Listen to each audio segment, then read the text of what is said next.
So what's up mga tol? It's me again, your Kuya Nasa, at welcome back nga po pala ulit sa channel natin. So ngayong gabi hindi talagang sobrang solid na good news or good vibes yung aking dadalhin sa inyo. Dahil meron po akong dalang bad news at syempre meron din tayong dalang good news. Syempre, hindi mawawala yan, no? Alam naman natin si Sitaw talagang hindi nagpapahinga at tuloy-tuloy yung progreso na ginagawa nila sa ating system. So ngayon, bago natin pag-usapan kung ano ba yung good news, uunahin muna natin yung bad news syempre. Para mag-umpisa man tayo ng hindi tayo masyadong masaya, matapos naman tayo ng sobrang saya. So bago tayo magsimula, syempre, i-roll muna natin ang intro. So okay mga tol, ang binabanggit ko sa inyong bad news yung tungkol dun sa last update natin dahil medyo nagkaroon lang ng konting delay na pag-follow up sa akin, no? So yun, gumawa tayo ng video agad. Syempre na-excite din tayo sa nakita natin na kahit na sabihin mo lang nagkaroon ng ganong klase ng update, meron pa ring privilege para sa atin, no? Pero ang nakakalungkot nga kasi kaninang umaga lang kaninang umaga, naka-receive ako ng message sa ating account specialist at humingi nga siya ng dispense sa atin, no? So, shout out sa'yo, Sir Mike. Syempre, alam ko naman na sobrang busy mong tao at talagang sobrang dami mong hawak na mga sellers, hindi mo na talaga may update on time, no? So, naiintindihan ko naman po yun at hindi nyo rin naman po ako mapipigilan kung sakaling makakita rin ako ng ganong klase ng kaganda na balita para sa akin. Syempre, ipapamahagi ko po yun sa mga viewers natin at the same time sa mga sellers natin. Pero wala naman pong problema at talagang nandito rin po ako at willing din po akong harapin, no, yung mga consequences ng mga maling na ilabas nating balita. Kaya nga po nandyan din po kayo at ako'y inyong itinatama sa inyong guide. So, syempre itatama po natin ito para sa lahat, no? So, nangyari kasi mga tol is na late ng update sa kanila si Sitaw. So, yun yung sinabi sa akin ni Sir Mike. So, ipapakita ko sa inyo yung chat niya. At the same time, ipaparinig ko rin sa inyo yung paliwanag niya tungkol doon sa update, okay? Para nang sa gano'n naman is nanggaling talaga sa ating account specialist na nandun sa loob ni Sitaw yung updates na itatama ko sa inyo. So sana wag kayong masyadong maging sensitive pagdating sa topic na to dahil lahat naman tayo na mga sellers is mag-shoulder ng mga withdrawal fees natin, no? So siguro para sa akin isipin nyo na lang na para lang din kayong talagang namasahe pagka kayo ay kumukuha ng mga remittance, mga ganyan, no? So pero hindi pa rin natin iisang tabi talaga na yung 300 kung sakali mang merong magwi-withdraw ng worth 30k dito, yung 300 is medyo makatipo talaga yun, no? So 300 yun pang merienda na yun kahit paano or pang sabihin mo pang ulam na yun ng isang buong araw. So wala po tayong magagawa kasi ganun yung sistema, ganun na po yung in-updates nila, no? So lagi ko nga sinasabi sa inyo na in the long run po talaga marami pang magbabago. Kaya wag nyo pong sisihin si Sitaw na unti-unti siyang nagbabago kasi nagsimula po si Sitaw from scratch. So trial and error po ang nangyayari dito sa system na to. So yung mga mapagsamantala dyan, meron na naman ako nabasa ng isang comment dyan na ang sabi, mamaya basahin ko sa inyo kung may time pa tayo, no? Pero ang sabi niya, nilalagyan ng fish yung withdrawal ninyo para hindi kayo basta-basta makapag-withdraw. Para pagka parang nag-rug pull o parang nag-shutdown yung system, is tangay yung pera ninyo. So ganyan yung paniniwala nila, no? Sinabihan ko nga kayo doon sa last update natin na marami talagang mananamantala dito. So kaya ang sinasabi ko rin sa inyo is depende na lang yan sa inyong mga pananaw sa buhay, no? Kung nandito man ako, kagaya rin ng sinasabi ko sa inyo, nagsasalita ako ng ganito based on my experience at sa standard ko. Kung paano ko iniintindi yung updates ni Sitaw, kung paano ko iniintindi yung pagbabago ng system. 6 months na ako, going 7 months na ako dito kay Sitaw. Na talaga namang nasaksihan ko na yung lahat ng mga time na nasa baba si Sitaw. At nasaksihan ko na ng ilang beses talagang umakyat at bumabangon ng dire-diretso. Hanggang ngayon, mula noon, wala akong ibang nakita kay Sitaw kung hindi paakyat yung sistema, kung hindi dadown tayo, pero pag akyat is talagang babangon ng mas maganda yung system, mas maginhawa. Tutusin nga ngayon medyo sobrang lesser na ng bugs na nakikita ko, no? So talagang ibig sabihin, papulido na ng papulido yung sistema, yung platform ni Sitaw. Kaya looking forward, near future, maraming magsisisi na hindi nagsimula na habang ngayon is maluwag pa. So tara, pasok tayo dun sa topic natin at iparinig ko sa inyo kung ano yung sinabi sa akin ni Sir Mike. So tara. So mga tol, ito yung bagong updates nila, no? So kasi send lang sa akin ito kaninang umaga. So mapapansin ninyo dito asan yung date nito. So ayan, 18 siya, no? So kanina ko lang ulit na-receive ito na may bago nang notice, no, na update. Kumbaga parang binago na nila yung pinakita ko pala sa inyo noon sa last update natin mga tol, is doon pa yun nung last updates. Ibig sabihin, noon pa siya nag-work yung pre-withdrawal na yun na isang beses sa loob ng isang linggo. So, dati pa siya kasama ron sa update na yun. So, ito talaga yung pinakabagong updates. Kung saan, ang sinabi nila dito, si Sir Mike na yung magpapaliwanag sa inyo, okay? Para mas maliwanag. Kasi, pinaliwanag niyo yung sa voice message niya sa akin na tungkol dito sa system na to. So, sana maintindihan nyo ng mas malinaw, okay? So, unang sinabi sa akin ni Sir Mike dito, ang paliwanag niya sa akin, Sir, bali nangyari po kasi sir kahapon is hindi po na-update yung terms and condition. Late notice na din sir pumasok sa amin kaya now din lang po nabato sa amin sir yung update po. So yun po yung unang sabi sa atin ni Sir Mike dito. Then pangalawang message niya, pasensya ka na po sir, minsan kasi sir yung update immediate po yung implementation sir, no? So yun ang nangyari, no? Madalas naman to kahit noon pa talagang may ganyan talagang ugali yung system ng Sitaw. Kasi nga once na meron silang makitang mali at agad nilang ina-actionan yun, so nalilate sila ng update sa mga tao. Alam na mga sellers yan before pa na nangyayari talaga, nagkakaroon ng updates, gugulat na lang kami. So ngayon nagkakaroon pa rin ng update na hindi pa rin sila nakapagbitaw muna bago sila magsimula. So anyway, I'll do my best po sir para makapag-send po ng updates po sa inyo on time po sir, no? So mabait talaga si Sir Mike, na wala akong masabi dito kay Sir Mike. Mula noon talagang siya pa rin yung nag-guide sa atin lagi. Siya lagi nag-update sa atin. So ito yung sinabi niya sa akin tungkol doon sa bagong updates nga ni Sitaw. Hello sir, good afternoon po ulit. Bali sir, regarding po sa update po dito sa withdrawal sir. So yung nilabas sir na memo is yun pa din po sir, as is pa din po. And then yung sinend ko sa inyo sir na about sir sa terms and condition, which is yung 10.3 sir. In-update na po siya sir sa terms and condition ng platform po sir. And yun nga sir, again, yung dun po sir sa naka-declare po dun sa memo, which is yung seller magkakaroon ng withdrawal fee or yung processing fee, which is 1%. However, yung minimum fee sir is 25 pesos. And then yung maximum naman po is 300 pesos. So, for example, again sir, yung seller is natin mag-withdraw ng 500, worth 500 pesos. Pero yung withdrawal charges po nun sir or withdrawal fee is 25 pesos po sir, ano. And then for example, yung sellers naman natin is mag-withdraw ng 50,000. Yung withdrawal fee po nun sir, yung pinaka-max po is worth 300 pesos lang sir, ano.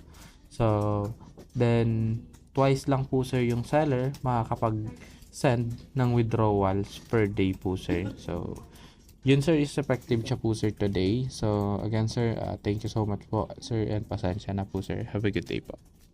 So ayun, no, nilinaw dito ni Sir Mike na talagang wala na talagang pre-withdrawal sa atin. So niliwanag ko pa ulit sa kanya, tinanong ko ulit sa kanya. So wala na palang pre-withdrawal po, sabi ko ganun sa kanya. At kinonfirm niya ito, yes po sir, previous policy pa po kasi yun sir na naka-declare dun sa terms and condition po, no. So yun nilabas natin doon sa last updates natin na nakita ko nga dun sa partnership program. So ano pa pala yun, previous updates pa pala yun, nandun siya na sa new policy, no, kasama na siya doon. So ngayon itinama na natin para nang sa ganun wala naman baka mamaya mag-withdraw kayo, mag-ipon kayo na isang linggo tapos nag-withdraw kayo, may kaltas, maghalit pa kayo sa akin, no. So nakita nyo naman dito at sinabi rin sa atin ni Sir Mike na medyo nagkaroon lang ng delay update sa kanila, na huli na rin sila na i-update para maipabahagi nila sa atin kagad yung tungkol dito sa updates na to. So wala na tayong issue ron. At least ngayon nililinaw natin.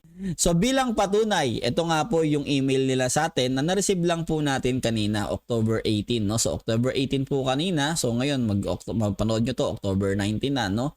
So ngayon, ito yung sinabi nila dito. So yun nga yung pinaliwanag ni Sir Mike, kung mapapansin ninyo. So ang minimum fee po natin dito bawat transaction ng withdrawal natin is 25 pesos. So ayan po nakalagay naman, no. And the maximum amount naman po ng ating mga transaction sa withdrawal fees is 300 pesos. So for example, nag-withdraw po tayo ng 30,000.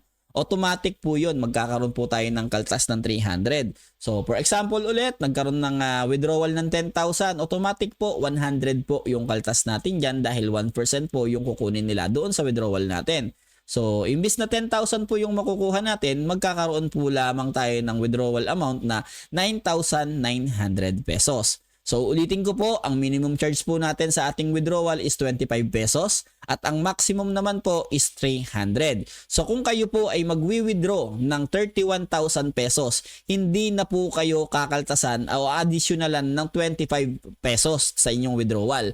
Dahil maximum charge na po natin is yung 300 pesos. So, kung mas lumaki pa po ng 30,000 ng inyong i-withdraw, 31,000, 32 and above, ay wala na pong maidadagdag doon sa 300 na withdrawal fee natin. So, fixed na po yun dahil yun na po yung maximum amount, no? So, yun mga tol, sana naging medyo malinaw na sa inyo yung tungkol dito sa update na to. So, liliwanagin natin, wala na po tayong withdrawal na libre. So, meron na po itong charge na minimum at least 25 pesos. So, para lang malinaw, maximum is 300. Para wala pong maguluhan na wala ng free withdrawal. Okay? So, mahati na naman yung komento natin dito. Syempre, hindi natin may iwasan yan. At unang-unang maapektuhan talaga nito, syempre, yung mga maliliit na sellers. So, kapit lang mga tol, no? Kasi lahat naman ng updates na to, talaga namang para sa atin din naman. Para naman sa ikagiginhawa natin. So, kayo, pag naranasan yung mag-withdraw at nadidelay, hindi ba kayo mabibisit? Syempre, mabibisit din kayo. Bakit nadidelay? Kasi ang daming pending ng request ng withdrawal kasi napakadali nga at libre pa. So, 'di ba? Ngayon, magkaroon na tayo ng withdrawal fees kasi at least para ma-minimal yung mga request ng mga nagwi-withdraw. So, to be honest lang, tanungin ninyo yung mga may karanasan o yung may mga experience na pagbebenta sa mga ibang platform na pagiging dropshipper nila sa mga ibang online platform yan, kahit sa mga affiliates, sa mga TikToks yan.